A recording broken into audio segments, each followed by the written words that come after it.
Yeah, okay. Okay, we're recording. This is Neil Gaynor speaking. It's now 1:31 p.m. and I call the meeting of the Board of Directors of MUD 6 to order on, excuse me, on February 17th, 2021. Now, I don't have the full explanation that Brian provided in the past, but we are following the directives of the governor under the circumstances of the COVID disaster declaration. And obviously, we're dealing with more than that now. As Brian previously discussed, we will take the vote. This is being recorded, the meeting, and I think we should be in good order. The first thing to do is we need to take the roll call of the directors. Yes, I was about to do that, Jim. Okay, roll call then. This is Neil Gaynor, present. Deborah Sargent.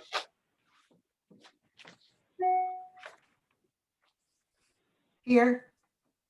Bruce Cunningham. Here. Ron Cucci. Present. And Brooke Hamilton. And I don't see Brooke here at this time. Let us move it on to, before going forward, WA personnel in the meeting.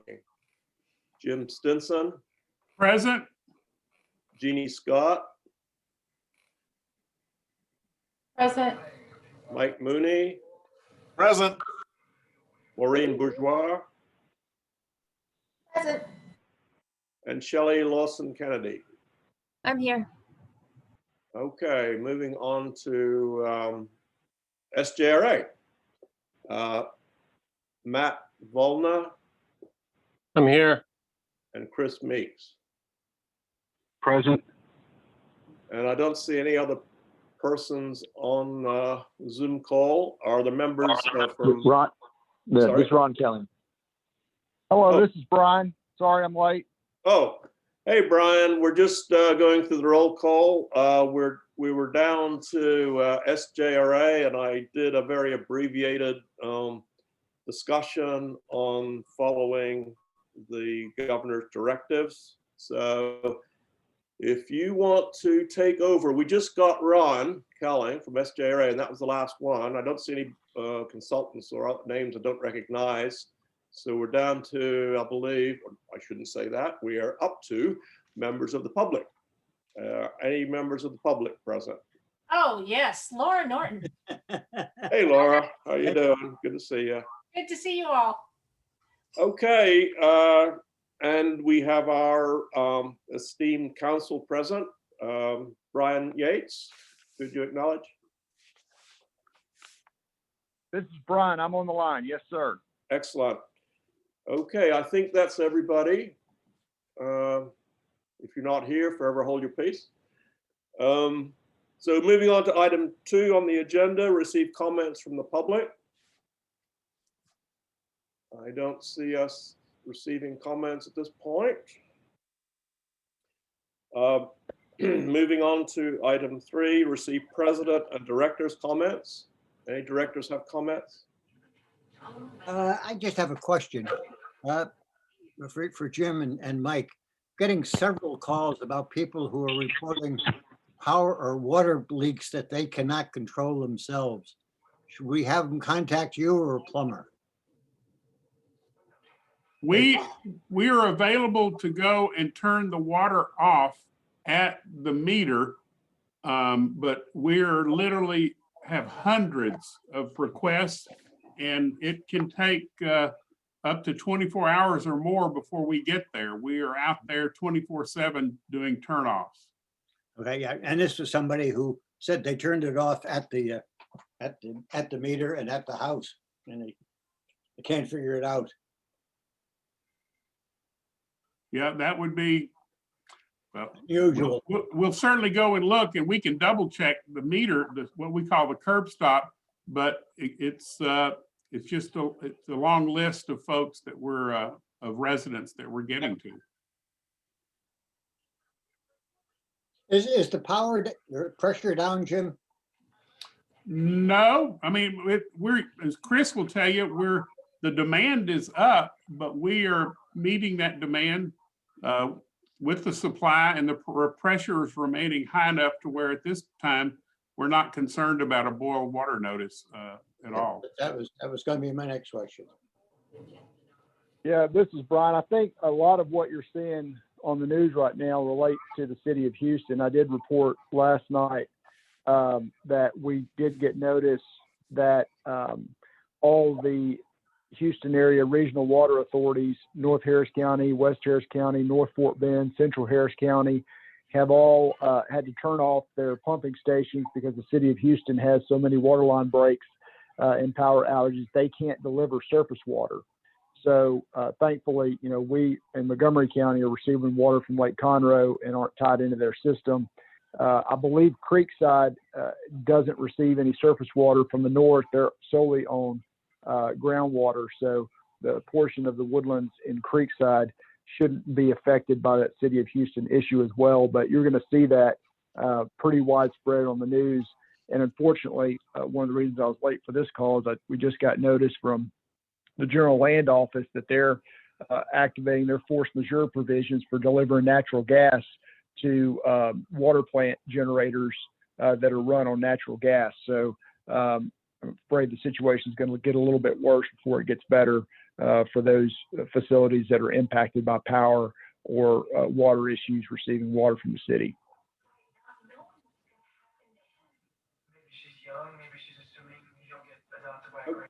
Okay, thank you, Brian, for that update. And for the record, I see Matt Corley from SJRA. SJRA has joined the meeting.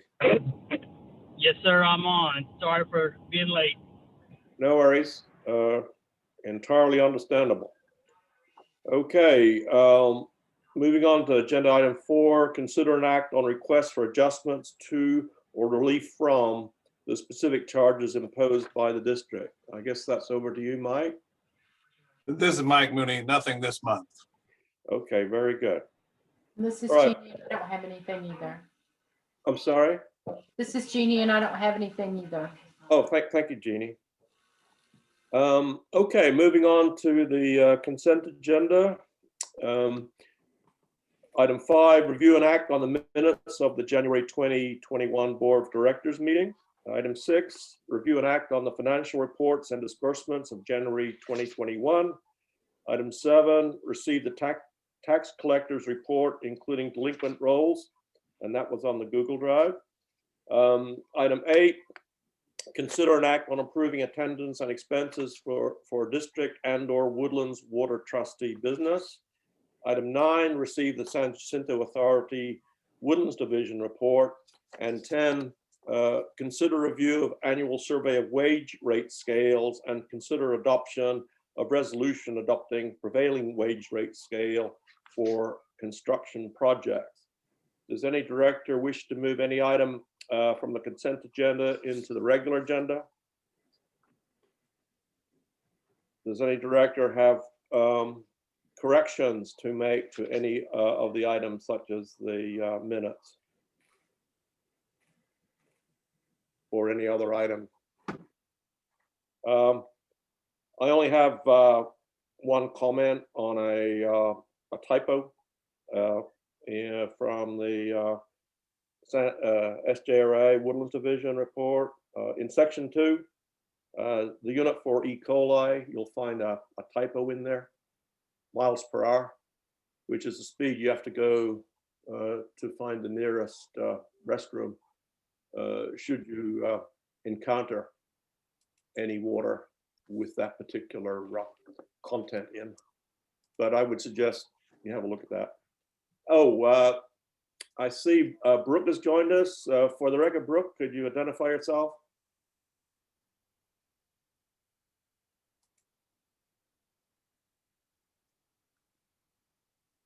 I can see you, but I think you might be muted or something.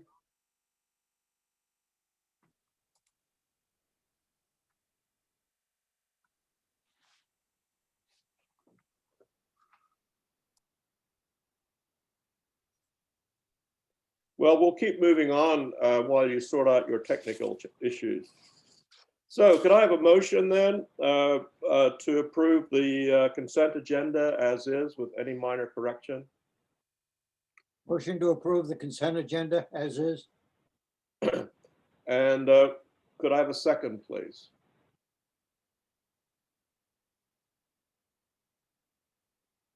This is I'll Ron second. Ritchie. I'll second. I heard Ron seconding, so we have a motion and a second. Brian, would you take the vote if there's no further discussion? This is Brian. Unfortunately, my internet service is down. I do not have the list of the directors to be able to run the roll call, so I can just go ahead and ask for each director one at a time to go ahead and state their name and their vote on the motion. Neil Gaynor, aye. Deborah Sargent, aye. Bruce Cunningham, aye. Ron Ritchie, aye. Brian Brook has joined us, but he's having some audio issues. And I don't see him on there anymore. I'm hoping he can hold a thumb up or something like that at some point, but we may have to leave him off the vote. Is that proper under the circumstances? This is Brian. Yes, as long as we have a quorum of the board, we can go ahead and transact business. He cannot vote just with a thumbs up. It has to be an audible vote. So if he's not able to do that, then we'll just go with the vote as long as it's a majority vote and move on to the next item. Okay, I see him working on the audio issue, and I'm hopeful. Brooke, can you identify yourself now?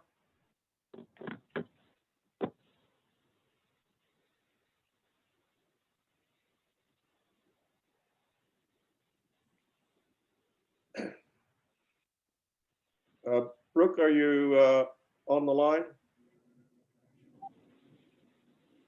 I think I am finally on the line. Well, I just wanted to get your vote, or Brian was wanting to get your vote on approving the consent agenda. If you could. I vote yes. Indicate. I vote yes. Am I Okay. live? Can you hear me? Yes, Okay. thank you. Thank you, Brooke. Appreciate it. Okay, we'll make our way through this, all these issues. Okay, Brian, back to you.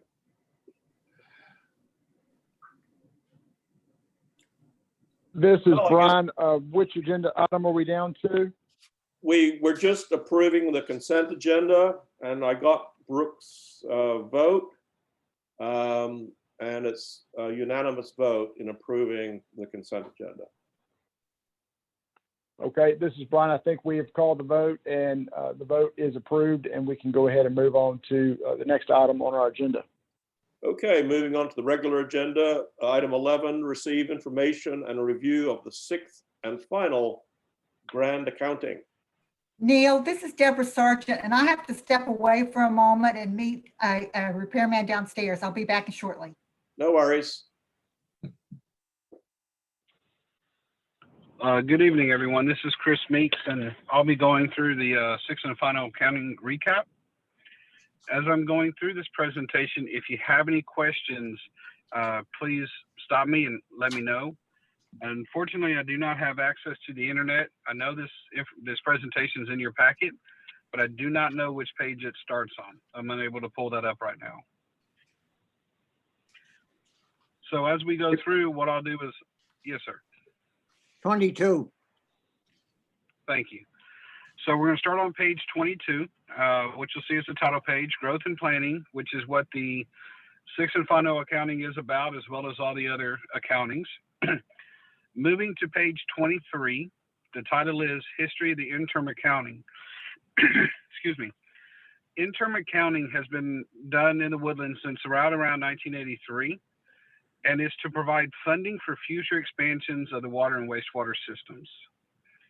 And so basically what was done is, as the Woodlands was growing, so one MUD would not have to fully fund the expansion of the infrastructure that would serve multiple MUDs. all the MUDs would come together and review projections from the developer, regulatory items from TCQ and EPA, and then collectively would fund the growing infrastructure needs in the woodlands. How that was accomplished is that, the River Authority would evaluate the existing and projected capacity needs. So the developer would provide Woodlands or WJP at the time with the estimated projections for a 5-year horizon. So they'd only look ahead 5 years. And so once we got those projections, we'd evaluate the infrastructure and see if we had the proper capacity needs in the ground or what need to be added. In order to create a uniform and standard way to charge for the capacity, the SFDUE was created. It's a single family dwelling unit equivalent. And what this does is it standardizes coffee shops, malls, apartment buildings, so on and so forth, to a single family home, which is 2,000 square foot as determined in this study. And by the way, with this study, I'm going to get, as soon as I have internet back up later this week, I'm going to try to get the actual 6th and final accounting report emailed to Jim. So if anybody would like a copy of it, Jim will have it to provide to whoever. And so the MUDs would then contribute funds based on the total projected SFDUEs. And when a MUD would buy 1 SFDUE for water, they would receive 430 gallons per day of capacity. When they would buy 1 SFDUE of wastewater, they would get 217 gallons per day of wastewater capacity in the system. Moving to the next page, considerations and impacts reviewed. These are the 3 main things that were looked at: regulatory requirements, customer demand, and then projected development. Those 3 together, since 1983, created a pretty good look ahead horizon for the next 5 years. The only difference is going to be with the 6th and final that was done in 2017, looked out to when the developer said the ultimate development in the woodlands was going to be, which was 2027. All of these same items were looked at, just instead of a 5-year horizon, it was a 10-year horizon they looked at. Moving to the next page, purpose of 6th and final accounting and path forward. This is a slide that has a little roadway that goes through it. The top 3 little green billboards are kind of repeats of what we talked about before, so I'm going to focus on the bottom 2. Prior to the 6th and final accounting, the interim accountings were always kind of handled by the woodlands, or excuse me, SJRA, kind of kicking off, organizing, and then of course JPA at the time did a lot of their efforts with the developer. From the 6th and final, or excuse me, after the 6th and final accounting, each MUD is to individually address any capacity needs in their system. So if MUD 6, for example, needs 100 SFDUEs, that would be handled by MUD 6 rather than all the collective MUDs. And so kind of to watch for this, Woodlands Water continues to monitor the land use, what was projected, what's occurring, so on and so forth, and provide that status report to SJRA by the 1st of each year. Next slide is items for consideration. So just some items to bring up is capacity is built and funded only for the potential growth in the 6th and final accounting, and of course anything before that as well. Excuse me. So we do not have reserve capacity that was built unless it was funded by the MUDs previously. And all available capacity has been sold to the Woodlands MUDs already. Of course, the 3rd bullet there, additional capacity requests may trigger capital projects funded solely by the MUDs requiring capacity. This is what we talked about previously. And then the one thing to keep an eye on in the woodlands is redevelopment, multifamily development and vertical development. As y'all know, there's more apartment buildings going in, and instead of going out like the woodlands had for a number of years, more things are going up. So it's more denser, if you will. So the last slide is 6th and final accounting, projected demands and SFDUEs per MUD. What you're looking at here is a table from the 6th and final accounting. So this shows each of the MUDs and the capacity bought for water and wastewater. And if you take the water SFDUE, multiply by 430 gallons or 430, you'll get the water demand. If you take the wastewater SFDUE, multiply it by 217, you'll get the wastewater discharge. But we know it's been a while since this was talked about, and there's been a lot of director changes since 2017. So we just want to do a brief recap and see if anyone had any questions I can answer.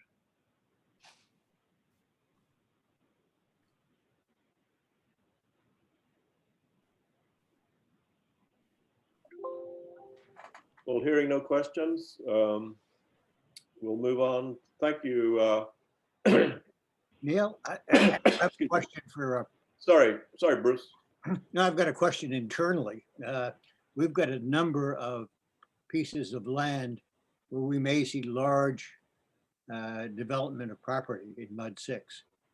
It could be the whole area in the Grogan's Mill Shopping Center. There is a big parking lot that's over right off the waterway that the development company was planning on putting an apartment complex in at one time or another.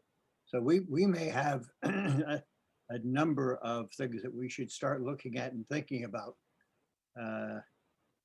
as we move forward, as we start considering whether we incorporate or not. Just a comment.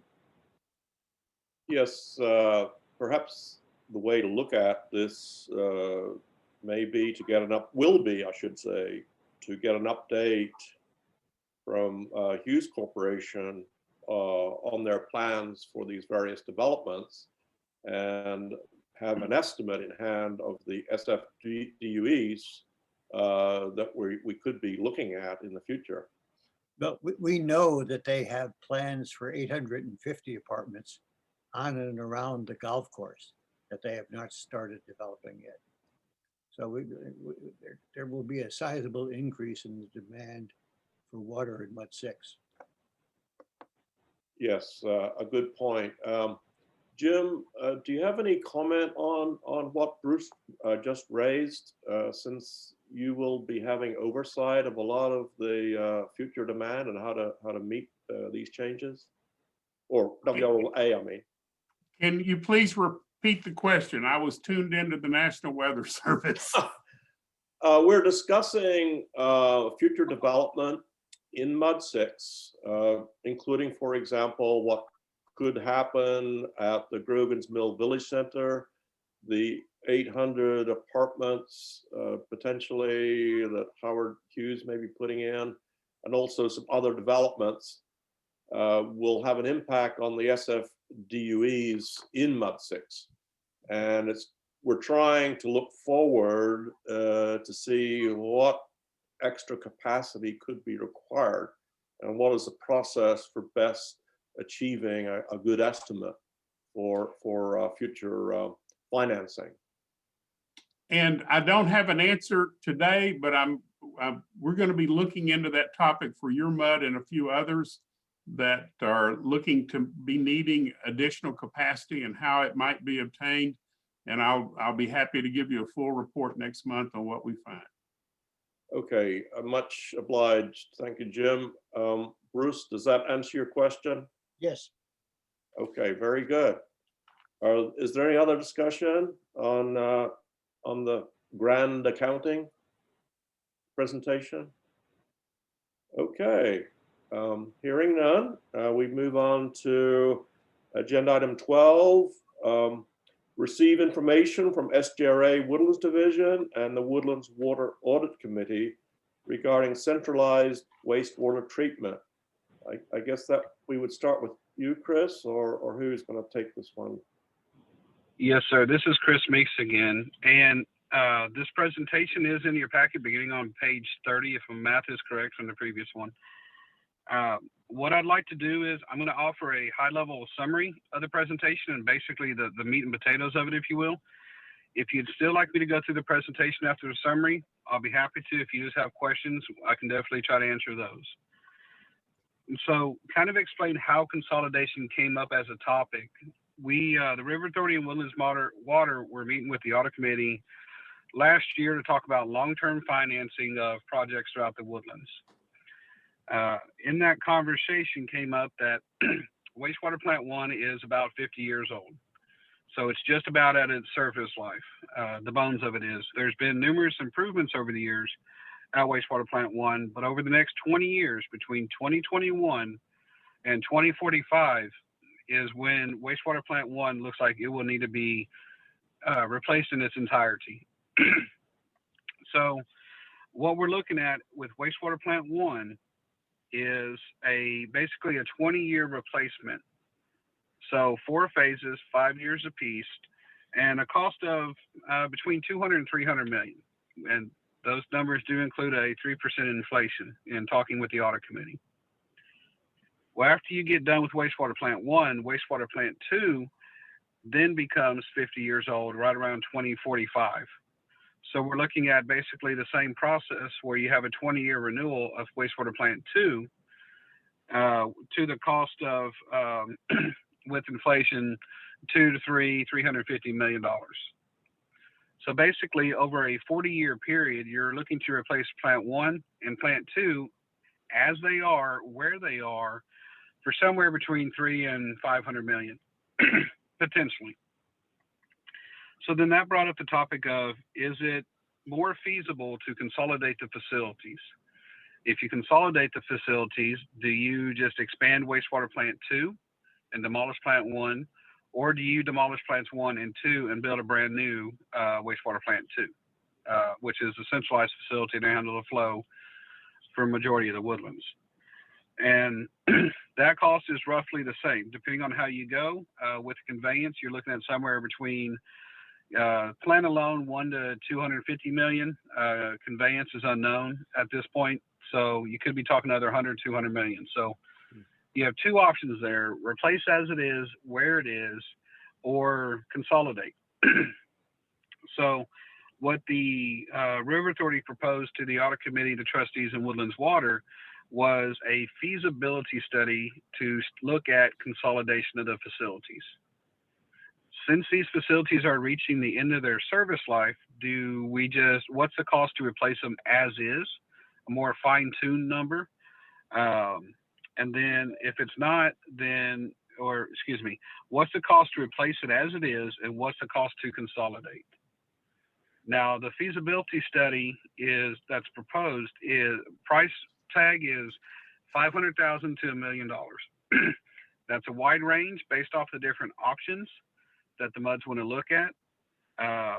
The time frame right now is looked at 12 months, and the funding is from bond funds that we already currently have on hand that is already paid for by the MUDs via the wholesale sewer rate. So no rate increase, money's already on hand, and what we'd look to do is at the March trustees meeting, see if we can get approval from the trustees to allow us to issue an RFQ, request for qualifications, to start find a firm, consultant, negotiate with that, get a contract, and bring the contract back to the trustees to make sure the trustees are okay with the final scope, the final price, and everything else prior to taking it to our board. High-level overview covers most of the meat that's in the presentation, but I can either answer questions, or I can go through the presentation, or I can do both of them. Which would you prefer? I think I would like to, this is Neil Gaynor. I think I'd like to defer additional presentation at this time. I was just wondering, just a general question, the feasibility study, is that intended for a red light, green light kind of outcome? This is Chris Meeks. Very good question. The way we've set it up, and in the presentation, you'll see a slide called consolidation process, something to that degree, estimated costs like that. So it is not a red light, green light, go, no go as well. The feasibility study is step 1. Step 1 is let's just say, it's still relative, right? But it's 500,000 to $1 million. So at the end of the day, if you're considering spending for consolidation, a couple $100, $300 million, it's relatively inexpensive. But 500,000 to $1 million, is it financially feasible to actually do this? Which way makes sense, consolidation or stay with as you're going to go? After the study, if the MUD say, okay, you know what, we want to go a little bit further. Step 2 is a master plan, $3 million to $5 million. That's going to get into the details of really getting involved with the community, engaging the community, seeing who wants what's the general consensus of what they're looking for, level of service, what are folks willing to pay, getting all that good community input, as well as looking at some of the permitting, some of the technical aspects of it. Is there enough land? What technologies, and then fine tuning the cost even further. At the end of that study, the MUDs can say, no, we don't want to do it, and then it's dead in the water there. We'll continue with the plan like we currently have. After that, though, after that master plan step, the next step is preliminary engineering. So that would be the step right there where it's a go, no go. The only hindrance is going to be if the feasibility study is approved. I'll give you an example. Wastewater Plant 1 has a aeration basin replacement project for $15 million. If the feasibility study is approved, that project will be delayed until the end of the feasibility study. The reason being is that's $15 million of concrete that if we do consolidate, those funds would be wasted because they'd be demolished within 10 years. So the more studying that's done, then we delay projects, major replacement projects, so we don't put the concrete in the ground and just only rip it out later. Neil Gaynor again. Okay, Chris. Great information, very helpful. Any other questions? I have one. Matt, has anybody coordinated with the township in their planning for incorporation? These are fairly large numbers that might make them consider or reconsider,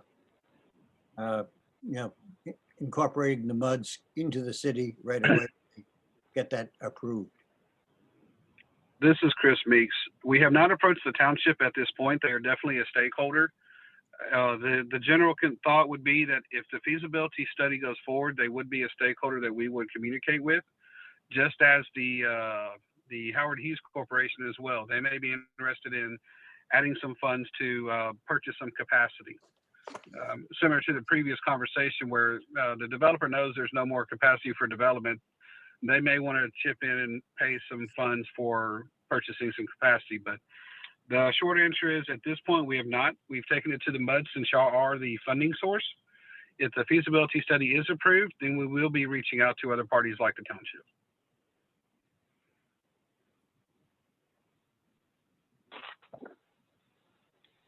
This is Ron Kutchy. Chris, I've got one additional question. It's really on page 38, the potential impact, the residential wastewater bills, in addition to current bills. You might want to just comment on that briefly as to funding for this project. Yes, sir. This is Chris Meeks. So on that slide, what you're looking at is you are looking at purely, this does not include what an escalated average bill would be. This is just saying, here's the average bill. This is what we project based off of our high level overview, what the additional impact would be. So on the, I believe, orange line that you're looking at, that kind of starts out at nothing, but in 2025 peaks up to about $19 up to 2040. What that line is that's expanding wastewater plant 2. And then in 2040, 2045, when wastewater plant 2 needs to be renewed, adds in the renewal cost for wastewater plant 2. The blue line that you see is the current plan that we are on with the, what I call replace as you go. And all these lines that you see in the cost estimated here are referenced back in the previous slide showing the map and the phases, so on and so forth.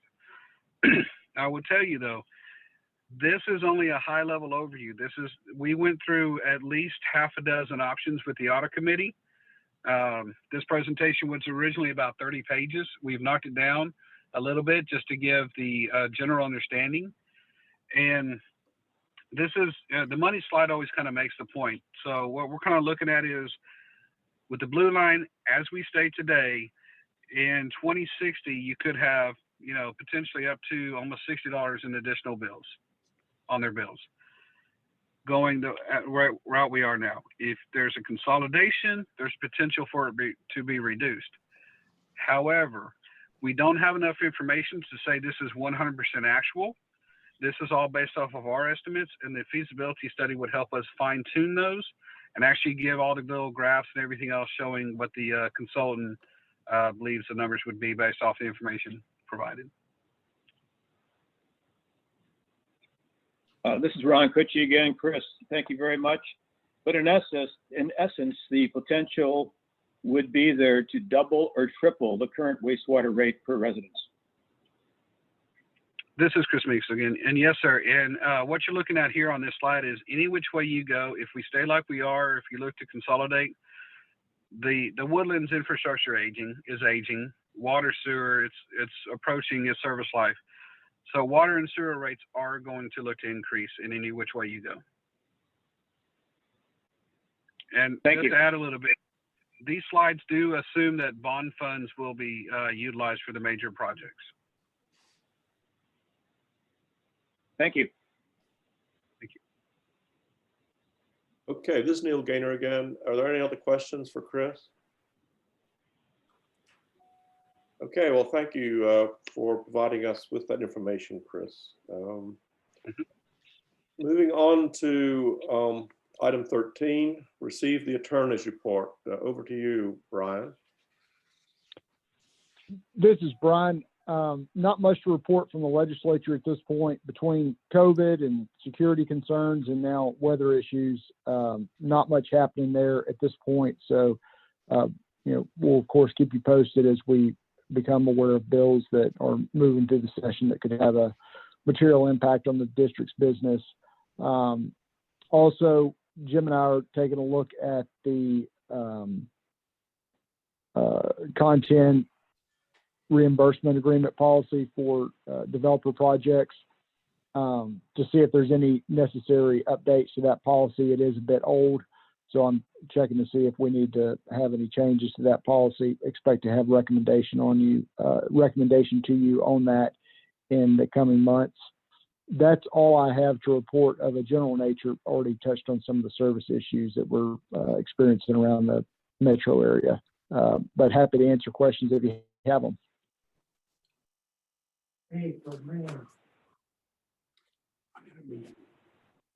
Okay, this is Neil Gaynor again. Thank you, Brian. I don't think I see anyone asking questions on a report.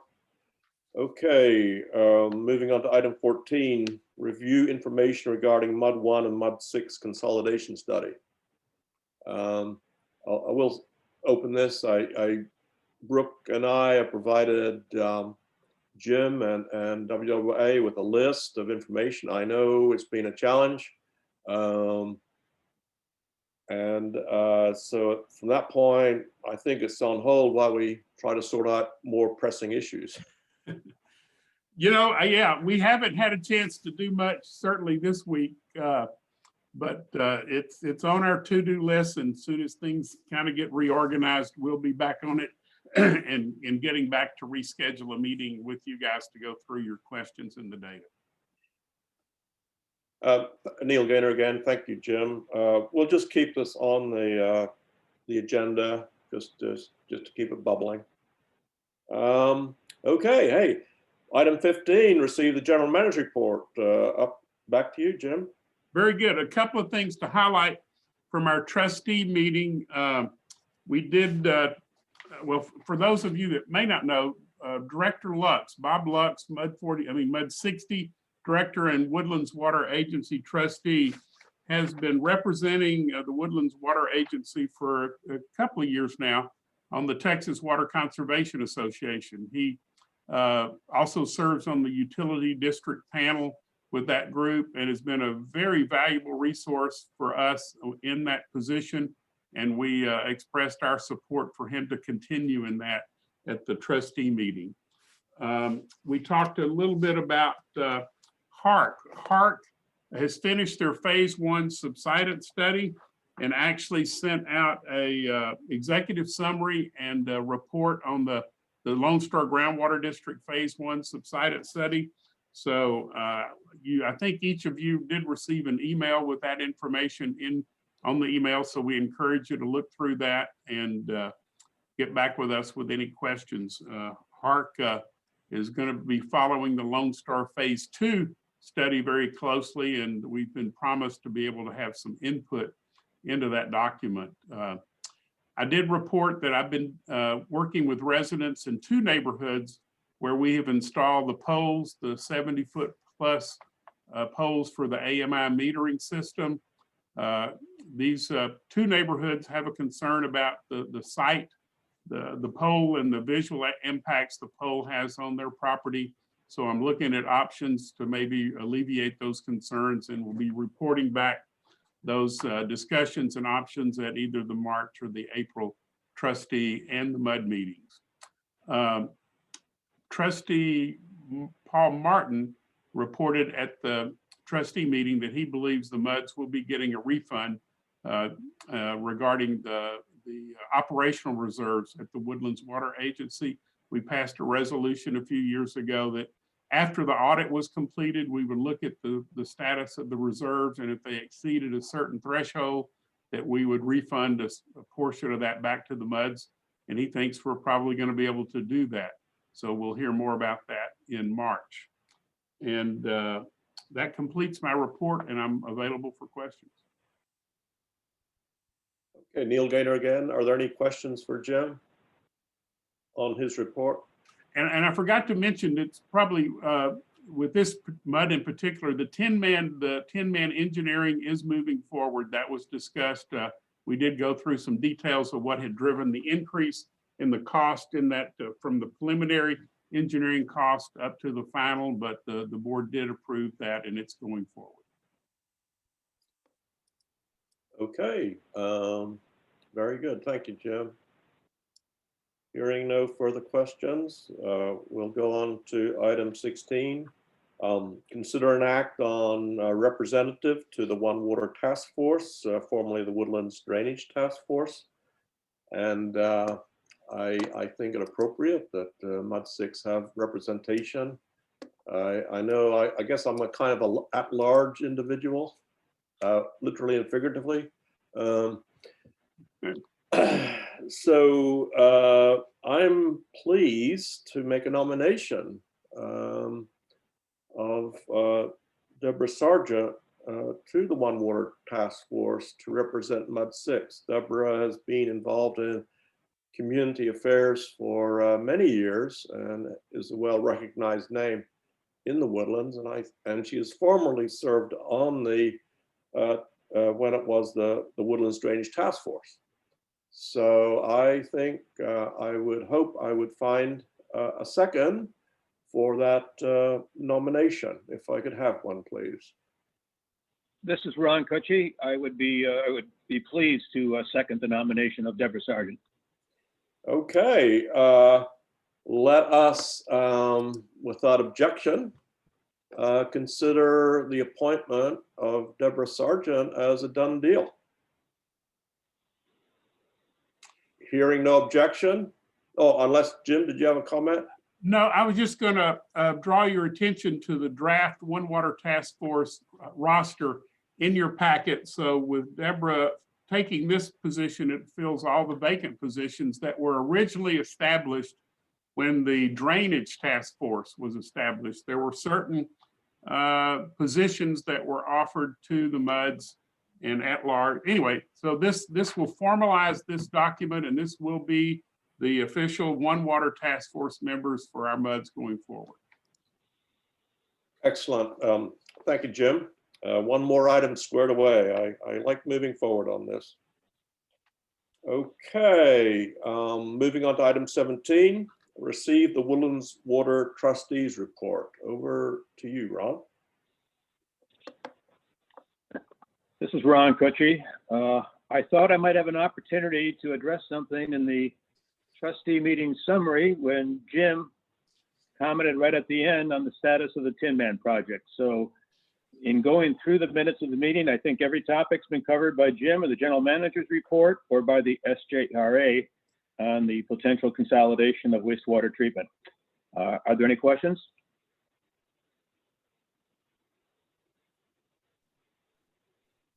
Okay, Neil Gaynor again. Thank you, Ron, for your report. Seeing that we have no questions, we will move on to agenda item 18. Consider an act on authorizing development agreements, design, advertisements for bids, construction contracts, and/or change orders by developers on behalf of the district, acceptance of facilities and/or easements / site conveyances from developers, and receive development update. Well, we've got nothing to consider here, and we don't have a representative of Hughes Corporation in the room, in the virtual room. So we'll consider that one done. So moving on to agenda item 19, discuss any matters for placement on a future agenda.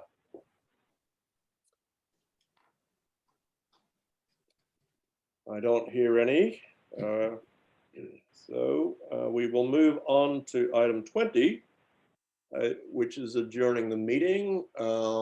It is now 2:17, and without objection, I adjourn this meeting of the Board of Directors of MUD 6. Thank you all for your participation.